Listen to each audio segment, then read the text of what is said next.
The rain hammered against the cafe windows like bullets against glass. Each drop a sharp reminder of how thoroughly soaked we were. My daughter's small hand clutched mine, her fingers cold and trembling despite the warmth I tried to transfer through my palm.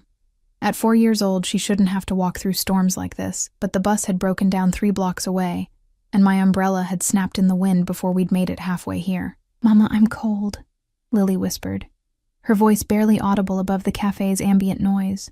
The hiss of the espresso machine, the murmur of conversations, the soft jazz playing overhead. "I know, baby. Just a few more minutes." I pushed open the heavy door, and a wave of warmth hit us, carrying with it the rich aroma of roasted coffee beans and fresh pastries. The scent wrapped around us like a blanket, and I felt Lily's grip loosen slightly as we stepped inside. Water dripped from our coats onto the polished hardwood floor, creating small puddles that reflected the amber lighting. I could feel eyes on us, the well-dressed patrons with their designer bags and pristine appearances, glancing at the bedraggled woman and child who'd just invaded their sanctuary. My cheeks burned with embarrassment as I noticed my reflection in the window. Hair plastered to my skull, mascara probably smudged beneath my eyes, my discount store coat hanging heavy with rainwater. We were invisible here, I realized.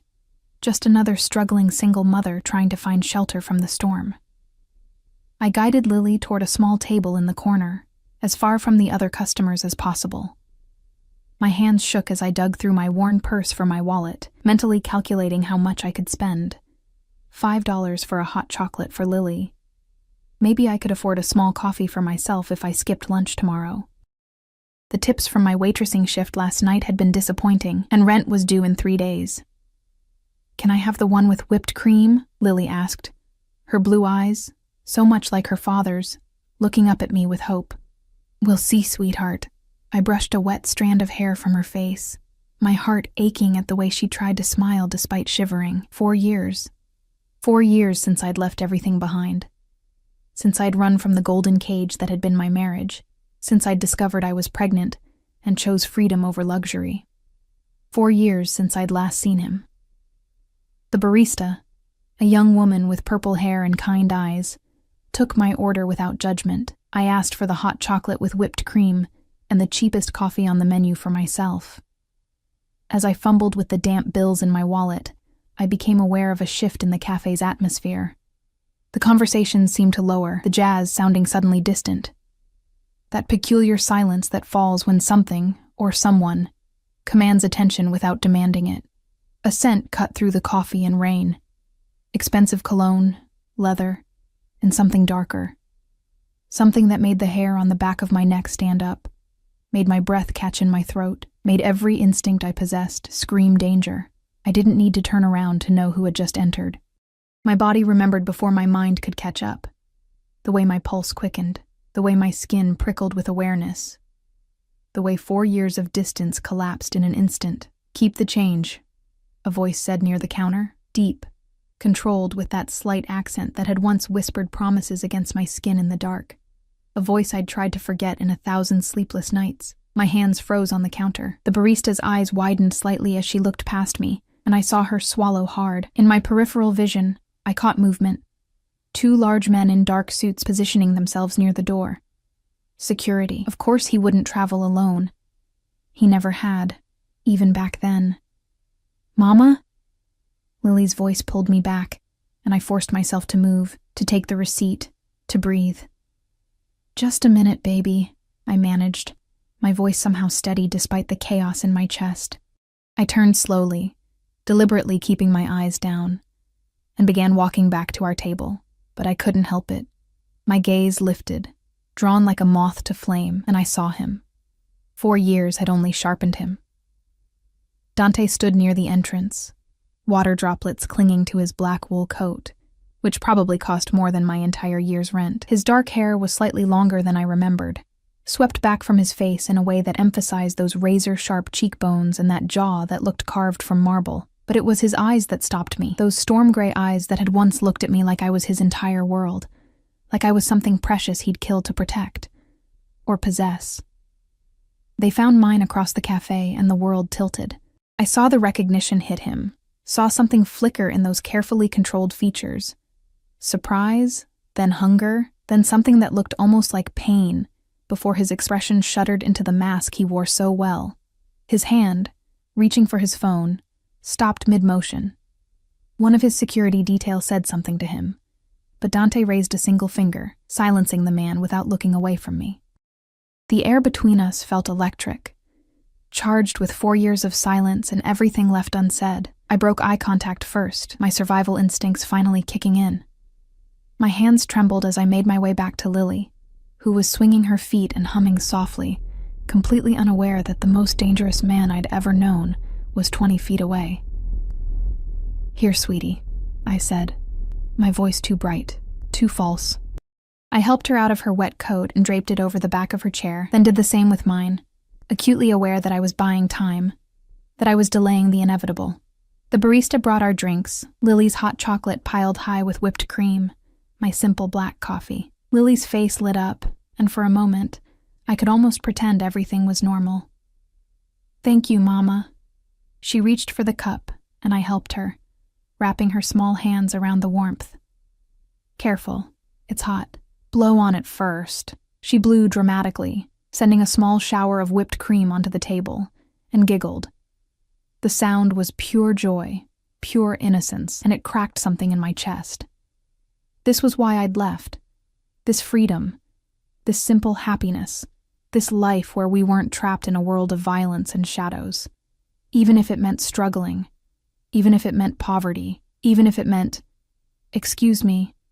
The voice came from directly beside our table, and I didn't need to look up to know who it was. My entire body tensed, every muscle preparing for flight even though I knew running was impossible. There was nowhere to go. Not with Lily here, not in a cafe full of people. I forced myself to raise my eyes. Dante stood there, his presence overwhelming in the small space. Up close, I could see the fine fabric of his suit, the gold cufflinks at his wrists, the subtle bulge beneath his jacket that meant he was armed, always armed. His security stayed back, but I could feel their attention, their readiness. "Dante," I said, and his name tasted like ash and honey on my tongue.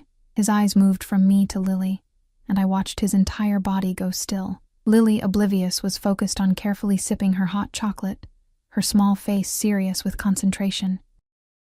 When Dante's gaze returned to mine, something had changed in it.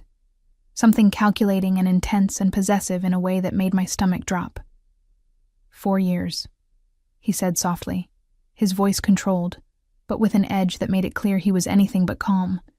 4 years, and not a word. I had my reasons. I kept my voice low, praying Lily wouldn't pick up on the tension. "I'm sure you did." His jaw tightened, and I saw his hands clench at his sides before he forced them to relax. "We need to talk. There's nothing to talk about. That part of my life is over. Is it?" His eyes flickered to Lily again, and I saw him doing the math, saw the exact moment the realization hit him. His face went blank, then thunderous, then carefully neutral again in the span of seconds. When he spoke, his voice was barely above a whisper, but it carried the weight of 1,000 unspoken questions. "How old is she?" My heart stopped. "That's none of your business," I managed, but my voice shook, betraying me. "How old is she?"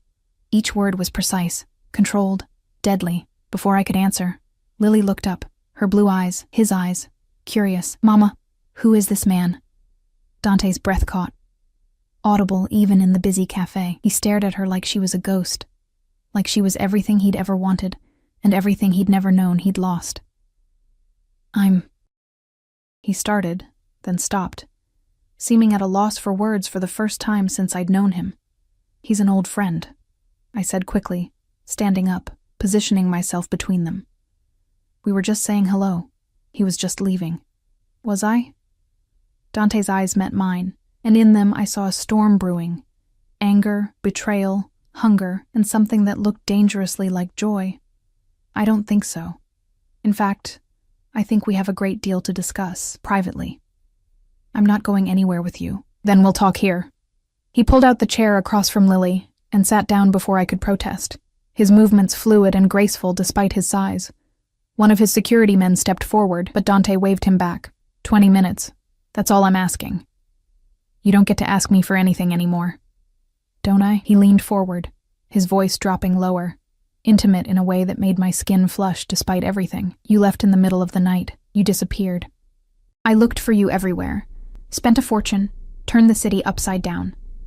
And now I know why. His gaze moved to Lily again, and something in his expression shifted. The hardness softened, replaced by wonder and fury and a possessiveness that made me realize just how much danger we were in. "She's mine," he said, and it wasn't a question. "No.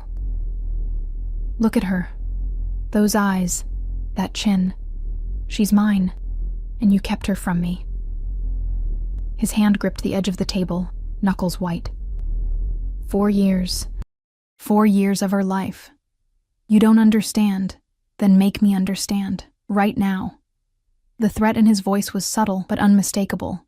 This was Dante Moretti, the man who controlled half the city's underground, who had people disappear with a single phone call, who had built an empire on fear and loyalty. And I'd kept his daughter from him. Lily, sensing the tension even if she didn't understand it, reached for my hand. "Mama?" I squeezed her fingers gently, trying to project calm I didn't feel. "It's okay, baby." But it wasn't okay. Nothing about this was okay, because I could see in Dante's eyes that he wasn't going to let us walk away. Not now. Not ever.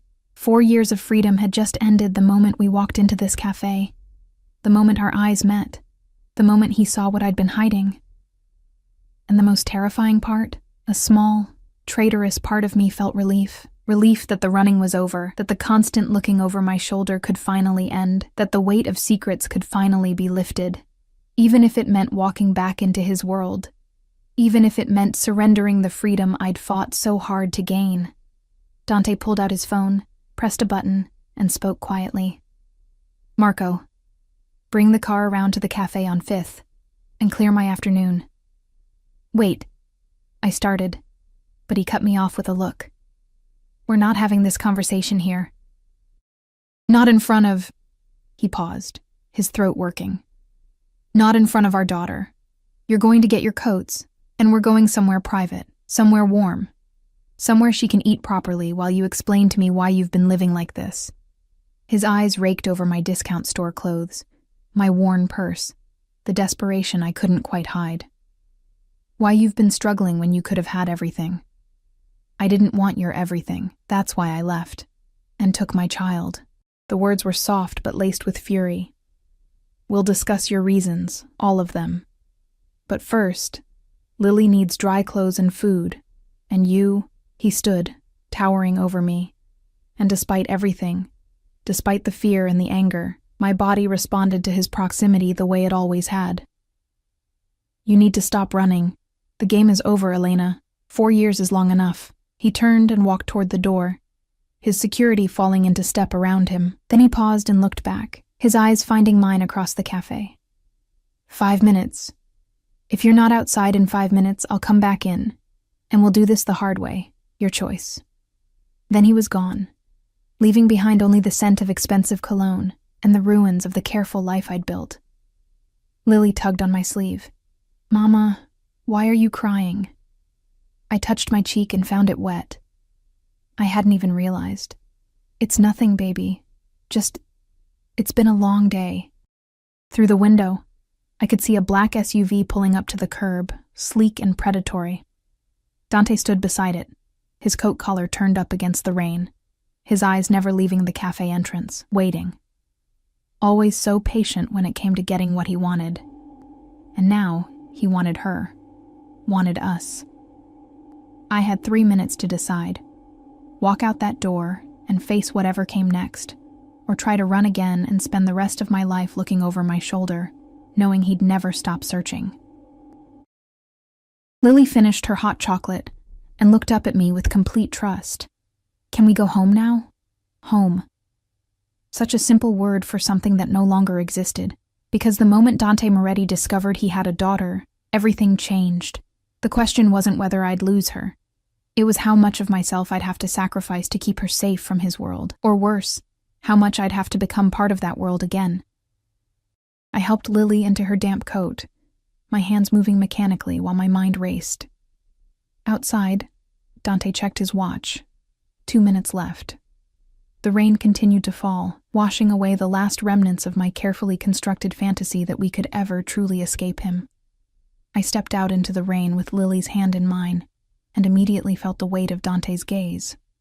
One of his security men, a mountain of a person with a scar running down his left cheek, opened the SUV's rear door. The interior glowed with soft amber lighting, leather seats that probably cost more than my monthly salary, and a warmth that beckoned us out of the cold. Dante stood motionless, rain darkening his expensive coat. But he didn't seem to notice or care. His eyes were fixed on Lily with an intensity that made my chest tight. When we approached, he moved suddenly, fluidly, positioning himself between us and the rain, using his body as a shield. "Careful," he murmured as Lily climbed inside, his hand hovering near her back without quite touching, as if he was afraid she might break or disappear. I followed her in, and Dante slid in beside me, close enough that I could feel the heat radiating from him, smell the rain on his skin beneath the cologne. The door closed with a solid final sound, the kind of sound that meant there was no going back. "Where are we going?" I asked, hating how small my voice sounded. "My apartment. It's close." He leaned forward and spoke to the driver in Italian, too rapid for me to follow, though I caught a few words: careful, quick, the usual route. The car pulled away from the curb smoothly, and I watched the cafe disappear behind us. Lily pressed her face to the window, eyes wide as she took in the luxurious interior. The screens embedded in the seats, the small refrigerator, the space that seemed impossibly large for a vehicle. "Wow," she breathed. "This is like a house on wheels." Dante's expression softened for the first time since we'd sat down at that table. "Would you like something to drink? There's juice, water, milk." "Really?" Lily looked at me for permission, and I nodded numbly. What else could I do?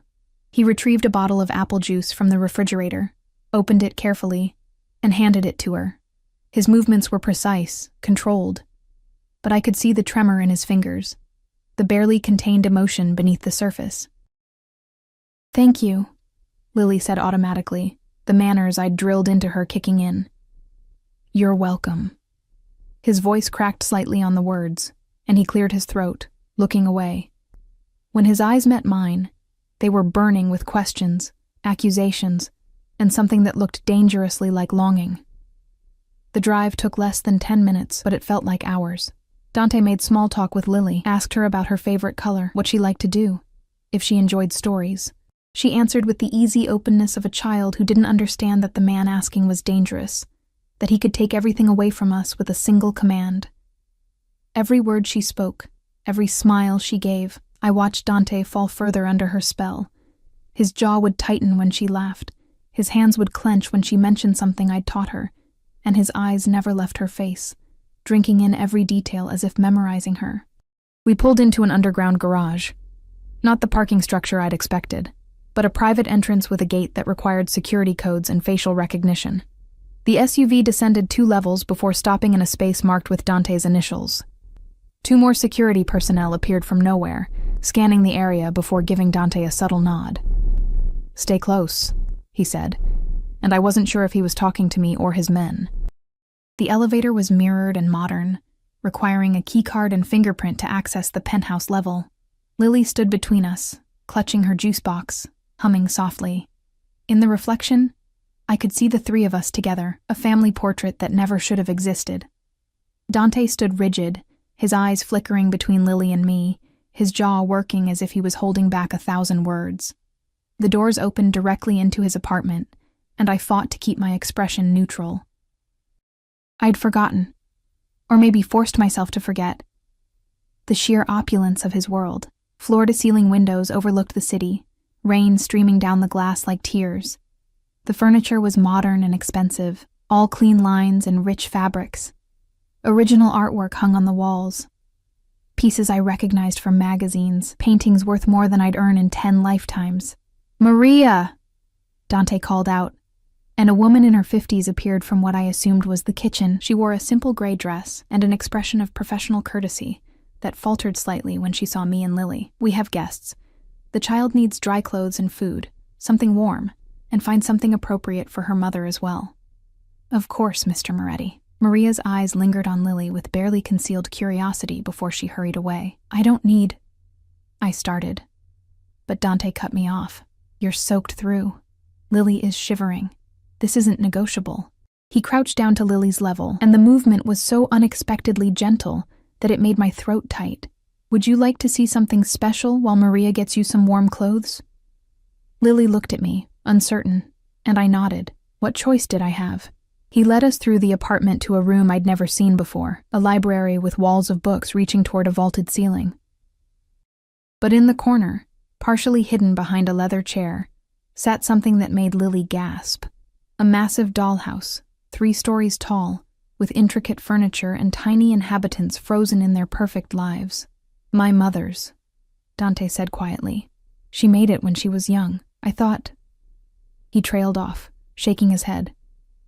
You can play with it if you'd like. Can I, Mama? Lily's eyes were huge, reflecting the warm lighting. Yes, baby. But be gentle. She didn't need to be told twice. Within seconds, she was kneeling before the dollhouse, carefully opening the miniature doors and examining the rooms with the intense focus only children possess. Dante straightened, and suddenly we were alone. Or as alone as we could be with security somewhere nearby and Maria bustling in another room. The air between us felt thick, charged with everything unsaid. My office. Now. He walked toward a door at the far end of the library, and I followed because refusing would only delay the inevitable. His office was masculine and austere. Dark wood, leather, a desk that looked like it had witnessed countless decisions both legal and otherwise. The rain against the windows provided a constant backdrop, a reminder that the world outside continued despite everything falling apart inside. Dante closed the door, leaned against it, and just stared at me. The silence stretched, oppressive and heavy, until I couldn't bear it anymore. Say something, I whispered. What would you like me to say? His voice was dangerously soft. That I understand why you ran? That I forgive you for stealing 4 years of my daughter's life? That I'm not furious beyond words right now? You don't know what it was like. Then tell me. The words exploded from him, and I flinched. He noticed, and something in his expression shifted, became more controlled, more dangerous in its calmness. Tell me why you disappeared in the middle of the night. Why you left no note, no explanation, no forwarding address. Why you let me believe you were dead in a ditch somewhere while you were pregnant with my child. Because I couldn't stay, I said, my own anger rising to meet his. Because every day in your world was suffocating me.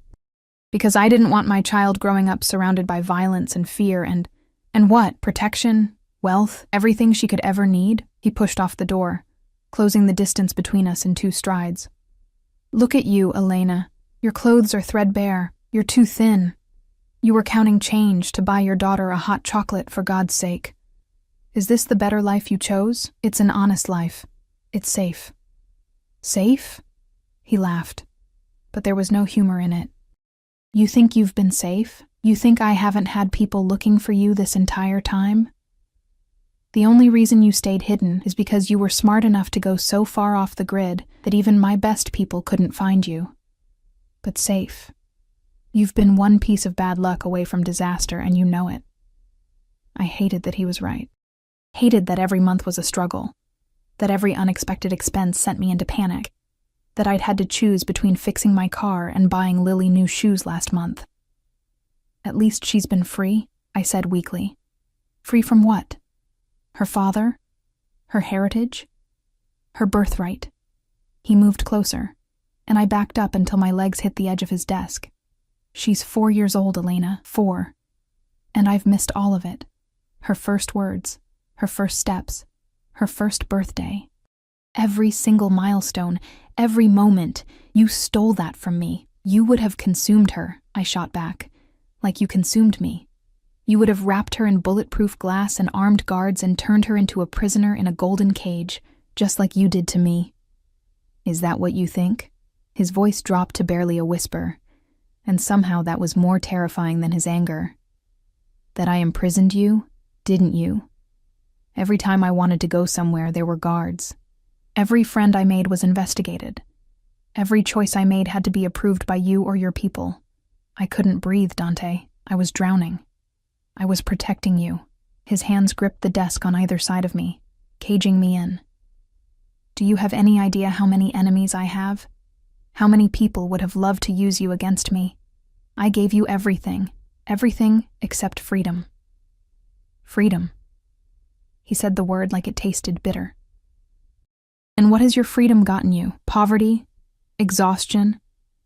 Our daughter wearing secondhand clothes and drinking cheap juice boxes instead of what? Being raised by nannies while you conduct your business? Learning to recognize the sound of gunfire before she can read? Understanding that daddy might not come home some nights because someone put a bullet in him? My voice cracked. I left to give her a normal life. There is nothing normal about her. His face was inches from mine now, his breath warm against my skin. She is my daughter, my blood. She deserves to know who she is, where she comes from, what she's entitled to. She's entitled to a childhood, to innocence, to not being afraid. And you think I can't give her that? Something flashed in his eyes, hurt, genuine and raw. You think I would let anything happen to her? That I wouldn't burn the entire city down to keep her safe? That's exactly what I'm afraid of, I whispered. Your love is suffocating, Dante. It's possessive and controlling and unconditional. He lifted one hand, his fingers tracing my jaw with heartbreaking gentleness. You left me, and I still looked for you every day. Still kept your side of the bed empty.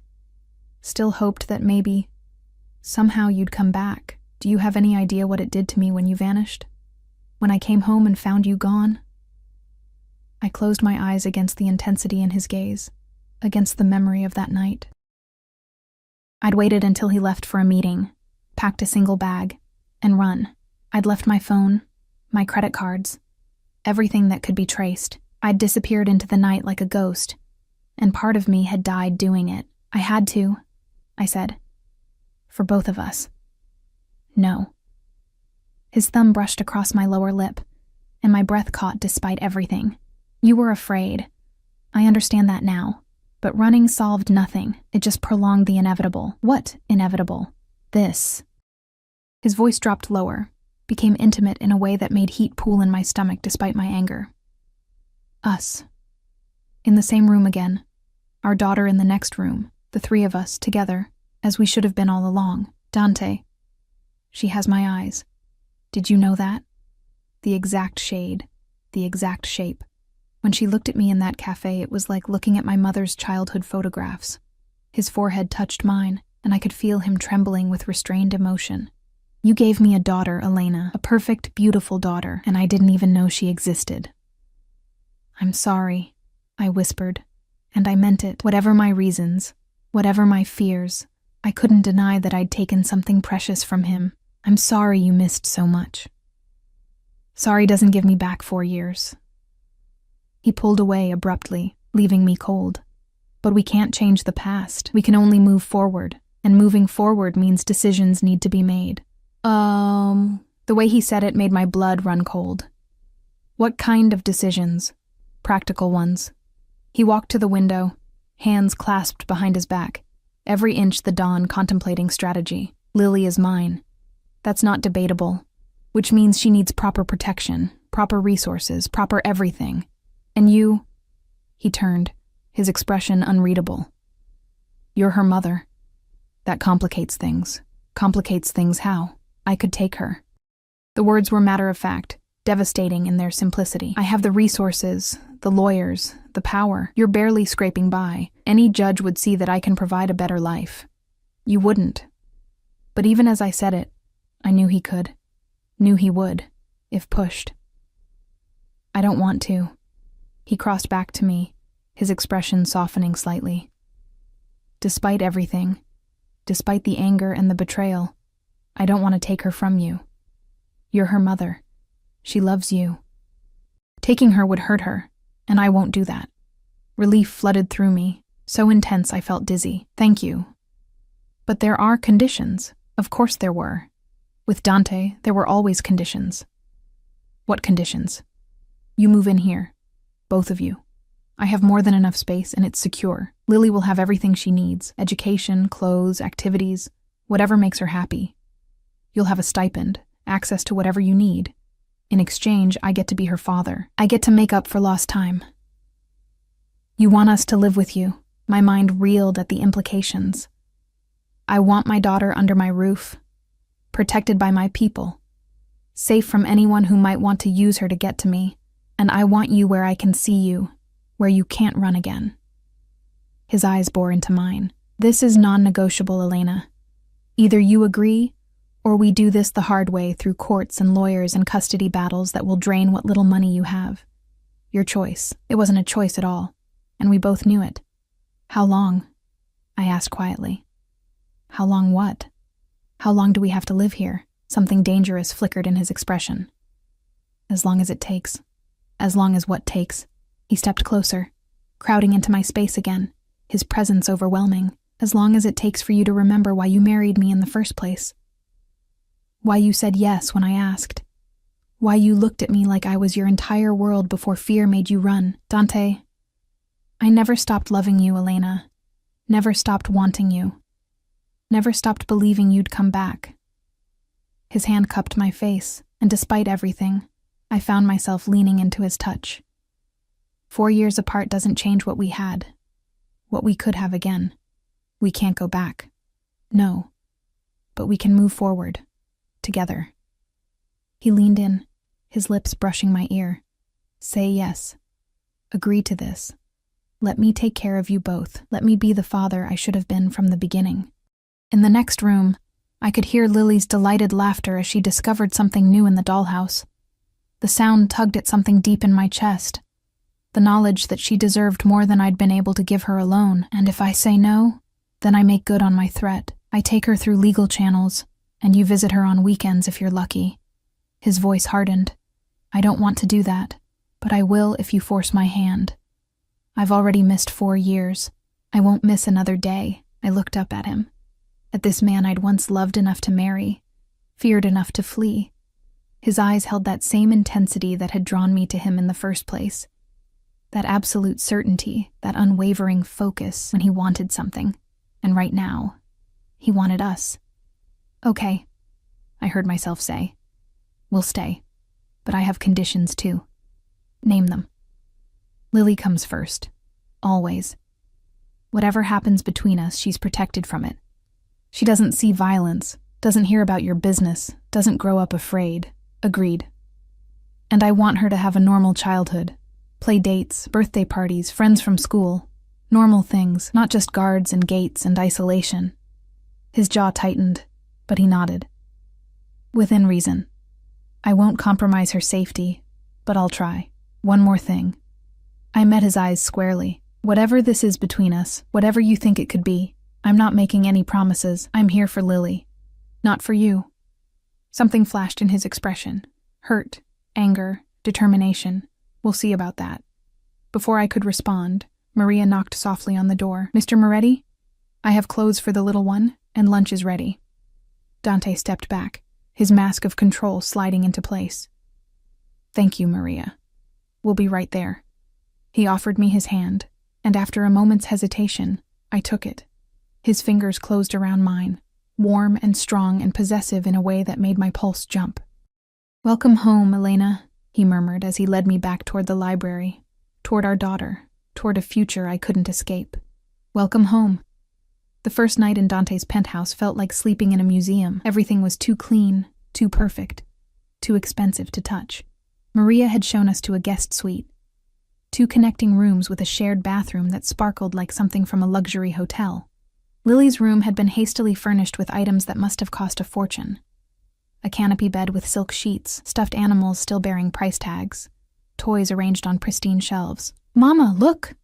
She'd spun in circles, her wet clothes replaced by a soft pink pajama set that probably cost more than my weekly grocery budget. It's like a princess room. I'd smiled and tucked her in, watching her fall asleep almost instantly, exhausted from the day's emotional upheaval. She looked so small in that enormous bed, so fragile despite the luxury surrounding her. Now I stood at the window of my own room, staring out at the city lights blurred by rain. My reflection looked like a stranger, showered, wearing clothes Maria had provided, standing in a space that could have housed my entire apartment 3 times over. A soft knock made me turn. "It's open," I said, though I already knew who it was. Dante entered, changed from his suit into dark slacks and a white shirt with the sleeves rolled up. Casual for him, but still put together in a way that made my borrowed sweatpants and t-shirt feel inadequate. He carried 2 glasses and a bottle of wine. "I thought you might need this," he said, setting them on the side table. "I don't drink anymore." A lie, but I needed my walls up. "Since when?" He poured anyway, the burgundy liquid catching the light. "Since I had a daughter to take care of alone." The barb hit its mark. His jaw tightened, but he simply pushed 1 glass toward me. "She's asleep. 1 glass won't hurt." I took it because refusing felt childish, but I didn't drink. Instead, I watched him move to the window beside me, both of us reflected in the glass like ghosts. "I had my people pack up your apartment," he said quietly. "You what?" I spun to face him. "Your lease ends in 2 weeks anyway." "I paid it out, and everything you owned is being moved to storage tomorrow. You'll have access whenever you want, but there's no point paying rent on an empty apartment. You had no right. I had every right." His voice cut through my protest. "You agreed to stay here. That means your old life ends tonight. Clean break. You can't just erase 4 years like they never happened. Watch me." He took a slow sip of wine, his eyes never leaving mine. "I've already enrolled Lily in the best private preschool in the city. She starts Monday. My lawyer is preparing paperwork to add her to my will, establish her trust fund, update her birth certificate to include my name." Her birth certificate? My hands shook. "Dante, she doesn't even know you're her father yet. Then we tell her. Tomorrow." He set his glass down with careful precision. "I've waited long enough, Elena. She deserves to know. She's 4 years old. She won't understand. She'll understand that the man who bought her hot chocolate, who showed her his mother's dollhouse, who wants to take care of her and her mother is her father. Children are more resilient than you think." I wanted to argue, but exhaustion pressed down on me like a physical weight. The day had been too much. Seeing him again, the fear, the negotiations, moving into this golden prison. "I need time," I whispered. "We both do. To adjust, to figure out how this works. We don't have time." He moved closer, and I could smell his cologne, feel the heat of his body. "Every day she doesn't know is another day stolen. I won't lose more." "And what about what I need? What she needs?" "I'm giving you both everything." His voice held genuine confusion, as if he couldn't understand why I wasn't grateful. "Safety, security, luxury. Captivity," I finished. "Wrapped in silk and locked behind gates. Protection." He caught my chin, forcing me to meet his eyes. "There's a difference." "Is there?" I pulled away, creating distance between us. "Your men are already stationed outside. I saw the cameras in every hallway. This isn't a home, Dante. It's a fortress. Because the world I live in requires fortresses." Frustration bled through his control. "You knew this when you married me. You knew what I was, what I did. I knew you were dangerous. I didn't know I'd become another possession to guard." Silence fell between us, heavy with everything unsaid. Rain continued its assault on the windows, nature indifferent to human drama. "Is that really what you think?" His voice was quieter now, almost vulnerable. "That you were just a possession? Weren't we all?" I gestured vaguely. "Your people, your properties, your wife. Everything organized and controlled and protected until it suffocates." He flinched, actual pain crossing his features before the mask returned. "I loved you. You owned me." But even as I said it, I knew it wasn't entirely fair. Dante had loved me in his way, fierce, consuming, absolute. The problem was that his love left no room for anything else. "I kept you safe," he corrected. "From threats you didn't even know existed. From men who would have hurt you to hurt me. From living." The words burst out before I could stop them. I felt like I was dying, Dante. Slowly suffocating in your perfect apartment with your perfect security and your perfect control. I couldn't breathe without permission. Couldn't exist without surveillance. Is that really love? It was all I knew how to give. His admission hung in the air between us. My father taught me to protect what's mine, to to never show weakness, to control every variable because losing control means losing everything. He reached for his wine, drained it. When you left, I lost control. I tore the city apart looking for you. I made enemies into allies, called in every favor, spent money like water, and still, nothing. You vanished like smoke. I had to. Because I failed you. He set the empty glass down with a sharp click. I see that now.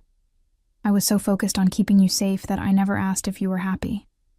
I assumed providing was enough, that luxury equaled love. His eyes met mine, raw and exposed. I was wrong. The admission shocked me more than anything else that day. Dante Moretti didn't admit weakness, didn't apologize, didn't acknowledge mistakes. Yet here he stood, stripped of his usual armor. I won't make the same mistake with Lily, he continued. I'll learn. I'll do better. But I need you to meet me halfway, Elena. I need you to believe that I can change. Can you? I searched his face for the answer. Can you really give her freedom while keeping her safe? Can you let her grow without controlling every aspect of her life? I don't know. His honesty was brutal, but I'll try. For her. For you. He stepped closer again, and this time I didn't retreat. Give me a chance to prove I'm not the monster you ran from. You're not a monster. The words came out softer than intended. You never were. You're just too much. Too intense. Too possessive. Too in love with you to let you go. His hand found my waist. Tentative. Testing. That hasn't changed. 4 years? And I still dream about you every night. Still reach for you in the morning. Still... Don't. I pressed my hand against his chest, feeling his heartbeat thunder beneath my palm. We can't go back there. Whatever we had, it's over. Is it? His other hand tangled in my hair, gentle but insistent. Because your pulse just jumped. Your breath just quickened. Your body remembers me even if your mind wants to forget. He was right, and I hated it. Hated that after everything, after 4 years of freedom and fear and learning to be whole without him, my traitorous body still responded to his touch like coming home. This is about Lily, I managed, though my voice shook. Not us. It's about all of us. His thumb traced my lower lip, and heat pooled low in my stomach. We're a family now, Elena, whether you want to admit it or not, and families figure things out together. Dante... Whatever I was going to say died as Lily's voice called out from the next room. Mama? I pulled away from him instantly, my heart racing for different reasons now. I'm here, baby. What's wrong? I found her sitting up in bed, clutching one of the new stuffed animals, her face uncertain in the dim glow of the nightlight Maria had left on. I had a dream, she said softly, about the nice man from the café. He was smiling at me, but then he disappeared and I couldn't find him. Dante appeared in the doorway, his expression unreadable in the shadows. I felt his presence like electricity, charging the air between us. What kind of dream? I asked, sitting on the edge of her bed. A good dream, she yawned. He gave me a big house to play in. But then I woke up and forgot where I was. You're safe, I soothed, brushing hair from her forehead. We're in a friend's apartment. Remember? The one with the fancy car and the big dollhouse? The nice man's house? Her eyes drifted toward Dante. Yes, sweetheart. Is he still here? Before I could answer, Dante moved into the room, his massive frame somehow gentle as he knelt beside the bed. I'm here, and I'm not going anywhere. Lily studied him with that disconcerting directness children possess. Promise? Promise. His voice was thick with emotion. Okay. She snuggled back into her pillows, satisfied. Good night, nice man. Good night, Lily. He stood slowly, and I saw him swallow hard, fighting for composure. We left her room together, pulling the door partly closed. In the hallway, with my daughter's innocent trust still hanging in the air between us, everything felt different. More real. More terrifying. Tomorrow, Dante said quietly. We tell her tomorrow. I nodded, too exhausted to fight anymore. Tomorrow. He reached out, his fingers ghosting across my cheek in a touch so tender it made my throat tight. Thank you. for agreeing to this, for giving me a chance. Don't make me regret it. I won't." His hand dropped, but his eyes held mine with that familiar intensity. "Sleep well, Elena. You're safe here. Both of you." Then he was gone, disappearing into the shadows of his fortress home, leaving me alone with the sound of rain and the weight of decisions I couldn't take back. I returned to my room and finally took that sip of wine. It was excellent, of course. Everything in Dante's world was excellent, beautiful and expensive and suffocating. But as I lay in sheets that cost more than my monthly rent, I couldn't deny one terrifying truth. Part of me had missed this, missed him, missed the security and the intensity and the absolute certainty that came from being Dante Moretti's focus, even if that focus felt like burning alive. Morning came with pale sunlight breaking through the rain clouds. I woke to silence, the eerie, unsettling quiet of wealth, where even the city sounds were muffled by triple-paned windows and insulated walls. For a moment, I forgot where I was. Then memory crashed back, and with it, the weight of what today meant. We were telling Lily the truth. I found her already awake, sitting cross-legged on her bed surrounded by the new stuffed animals, having what appeared to be a very serious tea party with them. She looked up when I entered, her smile bright and uncomplicated. "Mama, Mr. Bear says the pancakes here are really good. Can we have pancakes?" "We'll see what Maria has made." I helped her wash up and get dressed, my hands moving through the familiar routine while my mind spun with anxiety. How did you tell a 4-year-old that the stranger from yesterday was her father? That everything she'd known was about to change? The dining room was flooded with morning light, the rain-washed city gleaming beyond the windows.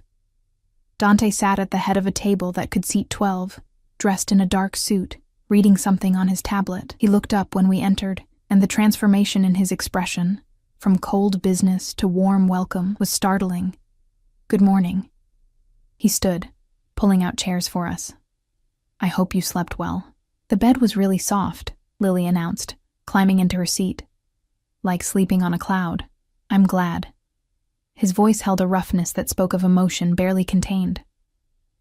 Maria made pancakes, as requested, and bacon, and fresh fruit. Shh.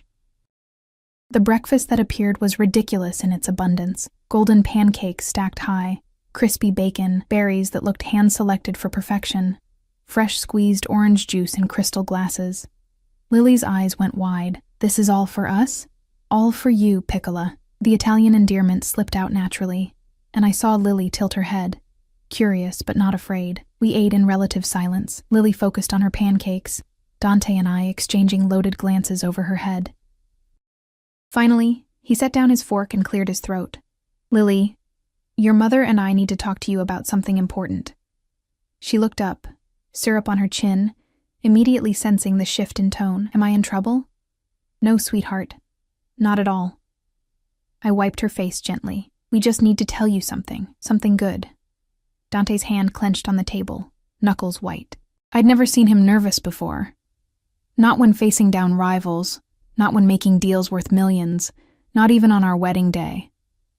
But now, facing our daughter, he looked almost terrified. "Do you remember yesterday?" I started carefully. "When we met the nice man at the café?" "The one with the big car?" She nodded enthusiastically. "Yes. Well, he's more than just a nice man." I glanced at Dante, who seemed frozen. "He's someone very special, someone who cares about you very much." "Like a friend?" "More than a friend." My throat felt tight. "Lily, do you know what a father is?" Her brow furrowed in concentration.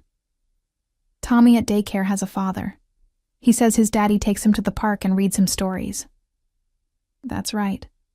A father is someone who loves you and takes care of you," and my voice cracked, and Dante's hand found mine under the table, squeezing once. "I'm your father, Lily." His voice was steady despite the emotion in his eyes. "I'm your daddy." She stared at him, processing. The silence stretched, and I could see Dante holding his breath, waiting for her reaction. Then, with the brutal honesty of childhood, she asked, "Why weren't you there before?" The question hit him like a physical blow. "Because I didn't know about you. Your mama and I, we lived far apart, and I didn't know you existed, but now I do." and I promise I'm never leaving again. Never ever? Never ever. He moved from his chair, kneeling beside her so they were eye level.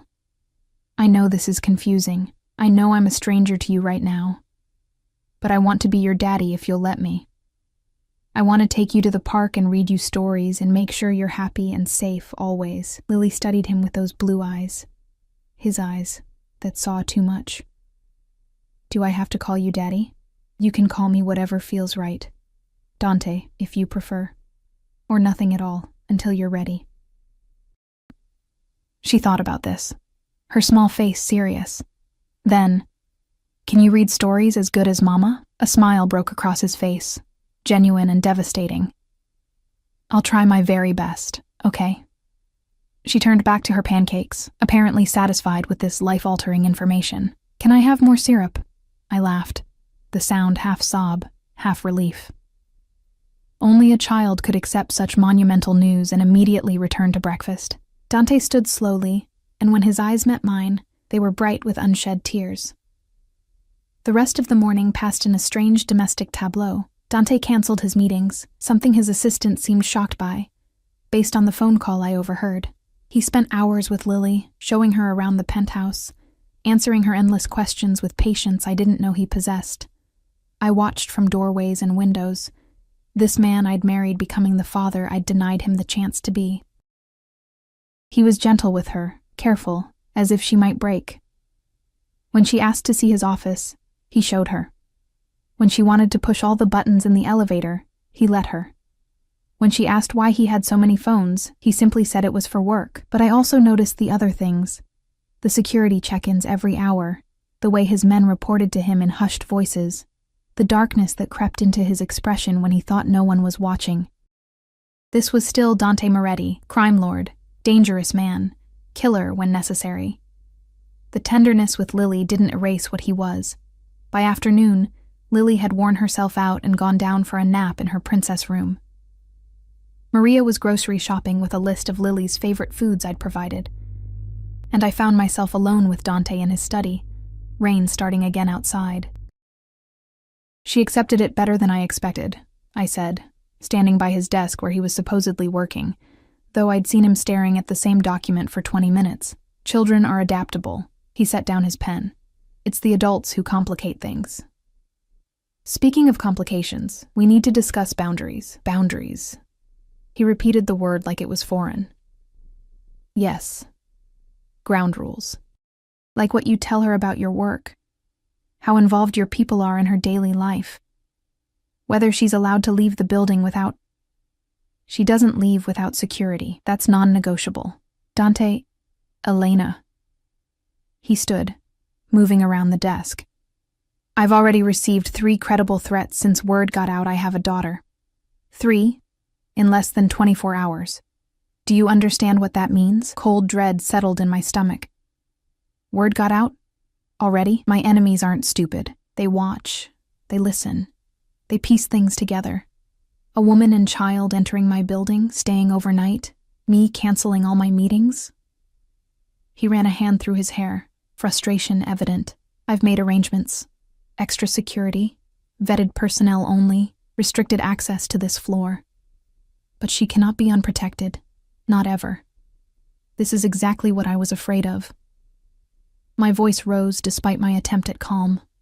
She's 4 years old, and already she's a target because of who you are. She's a target because of who we are. You're her mother.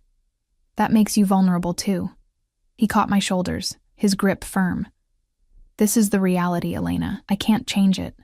I can only prepare for it, protect against it, eliminate threats before they materialize. Eliminate. The word made me sick. You mean kill. If necessary. No hesitation. No apology. I will do whatever it takes to keep her safe. To keep both of you safe. If that makes me a monster in your eyes, so be it. I pulled away, wrapping my arms around myself. I don't want her growing up thinking violence is the answer to everything. She won't. I'll make sure of that. His voice softened. But I also won't lie to her about the world. When she's older, when she asks questions, she deserves honest answers. She deserves to know who her father is, all of it, the good and the bad. She's 4. I know. Which is why for now, I'm just daddy who works a lot and has people who help keep us safe. He moved to the window, his reflection ghost-like in the glass. But eventually, she'll need to know. And when that day comes, I want her to hear it from me, not from someone else trying to hurt her with the truth. The care in his voice, the genuine concern for her well-being despite everything else he was. It made my chest ache. This was the man I'd fallen in love with. The one who existed beneath the violence and control. The one who loved fiercely and completely, even if he didn't always know how to show it properly. I'm scared, I admitted quietly, scared of what this life will do to her. To us. He turned, closing the distance between us in 2 strides. His hands framed my face, thumbs stroking my cheekbones with unbearable gentleness. I know. But you're not alone anymore. Whatever comes, we face it together. As a family. We're not. We are. Firm. Absolute. That's you, family. Me and Lily, whether you want to admit it or not. And I protect what's mine. There you go again. Claiming ownership. Is that what this is? His eyes searched mine. Because it feels like love to me. Feels like I'd burn the world down before letting anything hurt either of you. Feels like every breath I take is easier knowing you're finally home where you belong. Dante. He kissed me. Slow, deep, devastating. It was nothing like the passion we'd once shared. This was something more profound, more desperate. It tasted like apology and promise, and 4 years of longing compressed into a single moment. I should have pushed him away, should have maintained boundaries, kept walls up, remembered all the reasons I'd left. Instead, I kissed him back. My hands fisted in his shirt, pulling him closer, and he groaned against my mouth, his control fracturing. 4 years of separation, of running, of pretending I didn't miss this. It all shattered like glass. When we finally broke apart, both breathing hard, he rested his forehead against mine. "Tell me you didn't feel that," he whispered. "Tell me there's nothing left between us." I couldn't, because it would be a lie. 3 months had passed since that rainy afternoon in the cafe, and life had settled into a rhythm I never expected. Lily thrived. Her preschool reports glowed with praise, her laughter filled the penthouse, and her bond with Dante grew stronger each day. She called him Daddy now, unselfconsciously, as if he'd always been there, and maybe, in some ways, he had been. In her eyes, in her smile, in the stubbornness she displayed when she wanted something. All Dante. I stood in the doorway of the library, watching them together. Dante sat cross-legged on the floor, something I never thought I'd see, while Lily explained the elaborate backstory she'd created for each doll in the dollhouse. He listened with complete attention, asking questions, making suggestions, his dangerous hands gentle as he helped rearrange tiny furniture. "And this one is the queen," Lily declared, holding up a doll in a purple dress. "She's very brave and protects everyone." "Like your mama," Dante said softly, glancing up to find me watching. The look in his eyes made my breath catch. Pride, love, gratitude, and something hungrier that he'd been careful to keep leashed these past months. He'd been patient, painfully so. No pressure, no demands, just steady presence and the slow dismantling of every wall I'd built. Mornings where he made Lily pancakes. Evenings where we'd read stories together, the 3 of us crowded on her bed. Quiet moments where his hand would find mine and squeeze, nothing more. Just connection. "Mama, come play with us." Lily waved me over, and I joined them on the floor, fitting into the space between father and daughter, as if I'd always belonged there. The afternoon dissolved into pretend play and laughter. Later, after Lily's bath and bedtime routine, Dante and I found ourselves alone in the living room, the city lights twinkling beyond the windows like earthbound stars. "She asked me today if we were getting married again," Dante said, swirling whiskey in his glass. My heart stuttered. "What did you tell her?" "That grown-ups need time to figure things out." He set down the glass, turning to face me fully. "But she's not wrong to ask. We live together, raise her together, share meals and bedtimes and all the small intimacies of family life." In every way that matters, we're already together. Except we're not. But the protest sounded weak even to my ears. Aren't we? He moved closer, and I didn't retreat. You haven't slept in the guest room for a month. Every night you end up in my bed, in my arms. Every morning, I wake up with you beside me. Tell me that means nothing. It had started innocently, nightmares about losing Lily, about the past catching up with us. I'd sought comfort, and he'd provided it without expectation. But somewhere along the way, comfort had become habit had become need, and need had become something I was afraid to name. I'm scared, I whispered. Scared of falling back into patterns, of losing myself again, of loving me. He cupped my face, his touch achingly familiar. You can say it, Elena. You're scared of admitting you still love me. Because loving you is terrifying. The confession tumbled out. You consume everything. You're like fire, beautiful and warm and absolutely devastating. I burned myself once getting too close. I can't do that again. Then let me be different. His thumb traced my lower lip. These past 3 months, have I smothered you, controlled you, kept you prisoner? I thought about the freedom he'd given me. The credit cards in my name with no spending limits, the car and driver at my disposal, the trust he'd shown when I took Lily to the park with just one security detail instead of his entire team. The way he asked my opinion on decisions affecting our daughter, actually listened, sometimes even deferred to my judgment. No, I admitted. You haven't. I learned. His voice roughened. Losing you taught me what matters, not control, not possession, but partnership, trust. Letting the people you love have space to breathe while still keeping them safe. He leaned closer, his breath warm against my lips. I'm not the same man you left, Elena. I've changed. For you, for Lily, for us. Dante, marry me again. The words were soft but certain, not because I'm demanding it, not because you have no choice, but because you want to. Because despite everything, despite the fear in the past and all the reasons it shouldn't work, it does. We work. My heart hammered against my ribs. I need to know something first. Anything. The threats you mentioned. The enemies. Are we really safe? His expression hardened. There were issues. I resolved them. Resolved how? Do you really want to know? His eyes searched mine. Do you want the details of what I did to protect our family? I thought about it. About the darkness in his world, the violence I'd always known existed but never witnessed. Part of me wanted to know everything. To see all of him without filters. But another part, the mother part, understood that some knowledge was burden rather than power. No, I said finally. I just need to know we're safe, that Lily's safe. You are. I swear it. He pressed his forehead to mine. I burned bridges, called in debts, made alliances I never thought I'd make. Anyone who even thought about threatening you or Lily learned very quickly that it was the last mistake they'd ever make. We're safe, amore mio, I promise you. The Italian endearment, unused for so long, wrapped around my heart. You can't promise complete safety. Not in your world.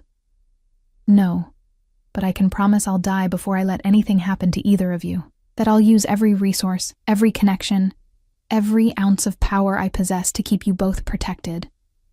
His hand slid into my hair, and I can promise I'll love you, both of you, with everything I am. For as long as I breathe. Tears pricked my eyes. You make it sound so simple. It is simple. I love you. You love me.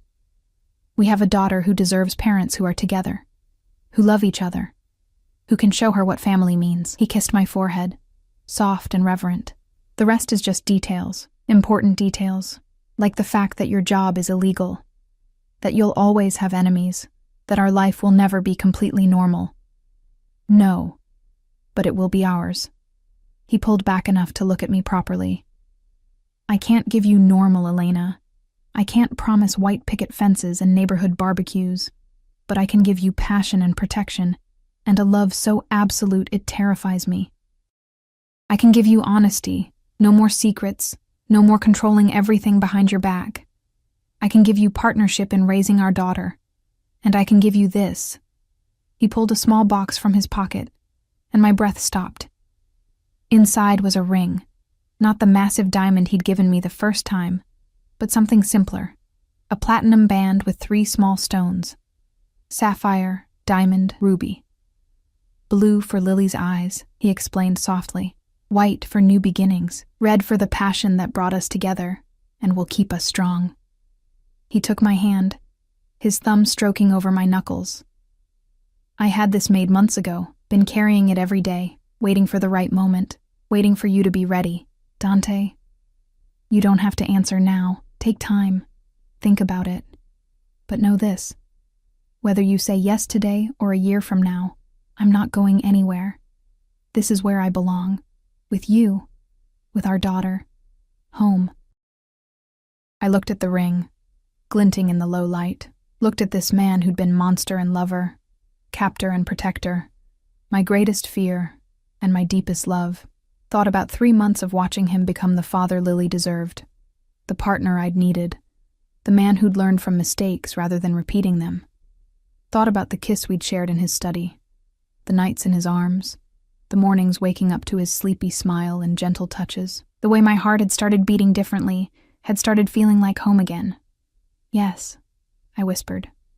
His eyes widened. "Yes, I'll marry you. Again. For real this time. Not because I'm young and dazzled, but because I choose you. Choose us.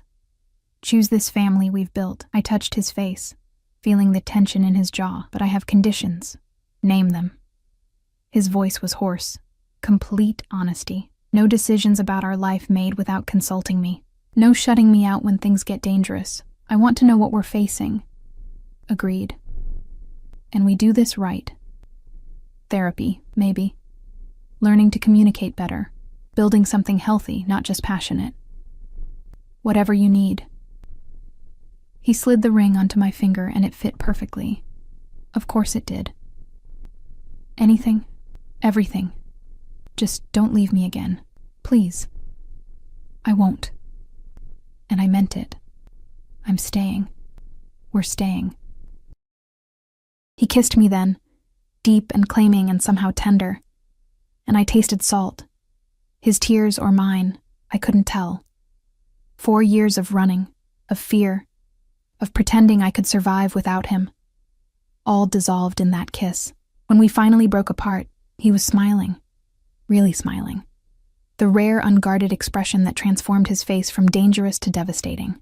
"I'm going to be the best husband," he promised. "The best father. I'm going to spend every day proving you made the right choice. You better."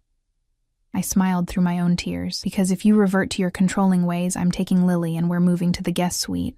Noted. He laughed, the sound rich and genuine. "Though I should warn you, I'm having that suite converted into a playroom for Lily, so you'd have nowhere to go." "Dante." "What?" "Our daughter needs space for her toys. They're taking over the library." He grinned, unrepentant. "Besides, you're not going anywhere. You're stuck with me now." Apparently so. But I was smiling as I said it, my heart lighter than it had been in years. We sat together on the couch, his arm around my shoulders, my head on his chest, listening to his steady heartbeat. Outside, the city glowed, indifferent to human drama. Inside, we'd found something precious. Second chances, hard-won trust, and love that survived even the darkest valleys. "Mama? Daddy?" We looked up to find Lily standing in her pajamas, rubbing her eyes. I had a good dream this time. We were all together, and everyone was smiling. Dante stood, scooping her up. "That's not a dream, Piccola. That's real now." "Really?" She looked between us, hope bright in her eyes. His eyes. "Really," I confirmed, joining them. "We're a family. All 3 of us together." She threw her arms around both our necks, squeezing tight. "I love you, Mama. I love you, Daddy." "We love you too, baby," I whispered, meeting Dante's gaze over her head. In his eyes, I saw everything. Past pain, present joy, future promise. He carried her back to bed, and I followed. The 3 of us crowded together while we told her stories until she drifted off. Later, in the quiet darkness of Dante's bedroom, our bedroom now, we lay tangled together, his fingers tracing lazy patterns on my skin. "Thank you," he murmured against my hair, "for coming back, for giving me another chance, for Lily. Thank you for learning, for changing, for being patient with me." He kissed my temple. "Whatever comes, we face it together. Promise me." I promise. And this time, I knew I'd keep it. Outside, rain began to fall again, but inside we were warm, safe, whole. A family forged through pain and separation, but stronger for it. The storm had passed, leaving behind something precious. Love that had survived the test, trust rebuilt brick by careful brick, and a future stretching ahead filled with possibility.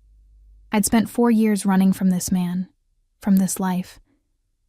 But sometimes, the thing you fear most is exactly what you need. Sometimes the cage you escape is really a sanctuary. Sometimes love isn't about freedom or captivity, but about choosing to stay, choosing to trust, choosing to build something beautiful from broken pieces.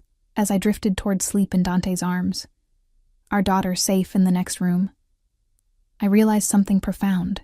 I hadn't just come home to a place. I'd come home to myself, the woman who was strong enough to leave, brave enough to return, and wise enough to know the difference between prison and protection. The rain continued its gentle percussion against the windows, a lullaby for new beginnings.